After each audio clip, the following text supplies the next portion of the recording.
ಮಹಿಳಾ ದಿನಾಚರಣೆಯ ಶುಭಾಶಯಗಳು. ಅಂತಾರಾಷ್ಟ್ರೀಯ ಮಹಿಳಾ ದಿನಾಚರಣೆಯ ಸಂದರ್ಭದಲ್ಲಿ ನಾಡು ಮತ್ತು ದೇಶಕ್ಕೆ ಕೀರ್ತಿ ತಂದ ಮಹಿಳಾ ಸಾಧಕರನ್ನು ನೆನೆಯುವ ಪ್ರಯತ್ನವಿದು.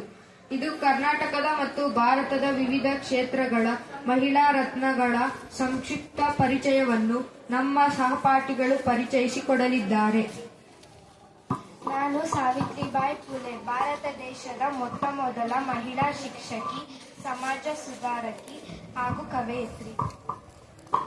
ನಾನು ಇಂದಿರಾ ಗಾಂಧಿ, ಭಾರತದ ಮೊದಲ ಮಹಿಳಾ ಪ್ರಧಾನಮಂತ್ರಿ ಹಾಗೂ ದಕ್ಷ ಆಡಳಿತಗಾರ್ತಿ. ನಾನು ಸುಧಾಮೂರ್ತಿ, ಶಿಕ್ಷಣ, ಸಾಹಿತ್ಯ ಮತ್ತು ಸಮಾಜ ಸೇವೆಯ ಮೂಲಕ ಅಸಂಖ್ಯಾತ ಜನರಿಗೆ ಸ್ಫೂರ್ತಿಯಾದರು.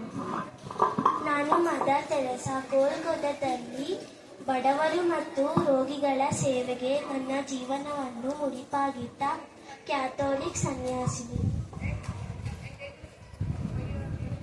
ನಾನು ಮ್ಯಾರಿಕೋಮ್, ವಿಶ್ವ ಬಾಕ್ಸಿಂಗ್ ಚಾಂಪಿಯನ್ಶಿಪ್ನಲ್ಲಿ 6 ಚಿನ್ನದ ಪದಕ ಗೆದ್ದ ಕ್ರೀಡಾಪಟು.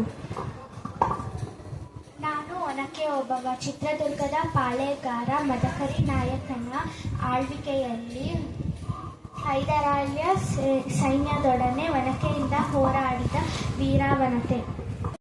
ಉಷಾ, ಖ್ಯಾತ ನಿವೃತ್ತ ಟ್ರ್ಯಾಕ್ ಮತ್ತು ಫೀಲ್ಡ್ ಅಥ್ಲೆಟ್. ಮಹಿಳಾ ರತ್ನಗಳನ್ನು ಪರಿಚಯಿಸಿಕೊಟ್ಟ ನನ್ನ ಸಹಪಾಠಿಗಳಿಗೆ ಧನ್ಯವಾದಗಳು.